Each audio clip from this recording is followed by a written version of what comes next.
그런데 일각에서는 장수하늘소 인공번식 사업에 대한 우려의 목소리가 나오고 있습니다.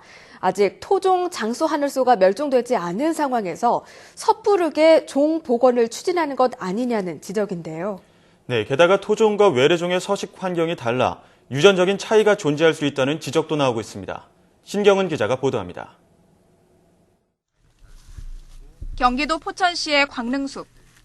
지난 2006년 암컷 장수하늘소가 나타난 데 이어 지난해 8월 수컷 장수하늘소가 발견된 곳입니다.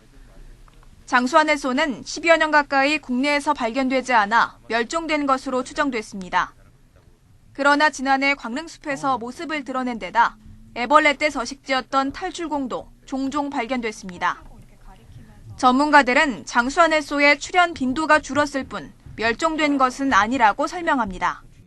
유충 기간이 길고 발견되는 기간이 길기 때문에 얘가 완전히 멸종됐다라고 단언을 하려면 정말 오랜 기간을 두고 봐서 유충이 한 바퀴 사이클이 돌고 나올 때가 된데도 안 나오고 그 다음에 한 15년, 20년 지났는데도 완전히 발견된 흔적도 없다라고 했을 때는 얘기할 수 있겠지만 하지만 환경부에서는 장수하늘소가 1급 멸종 위기종이라는 이유로 외국에서 종자를 들여와 복원 사업을 추진하고 있습니다. 종 특이성을 나타내는 유전자를 분석한 결과 차이가 거의 없다는 겁니다. 문제는 유전자 분석 결과만으로 두 개체가 동일한 종이라고 단정짓기는 어렵다는 겁니다.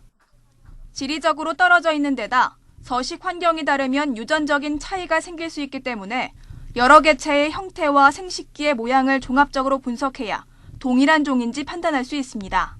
곤충 자체는 형태적으로 모양이 어떤지를 비교하고 생식기를 서로 비교 분석해보고 그 다음에 최근에는 DNA 분석을 통해서 그것들을 이제 판단할 수가 있습니다. 단 어느 한 가지만 가지고는 어렵고 종합적으로 판단을 해야 된다고 생각을 합니다. 때문에 토종 장수하늘소가 멸종되지 않은 상황에서 외래종을 들여와 오히려 생태계 교란을 일으키는 것 아니냐는 우려의 목소리가 나오고 있습니다.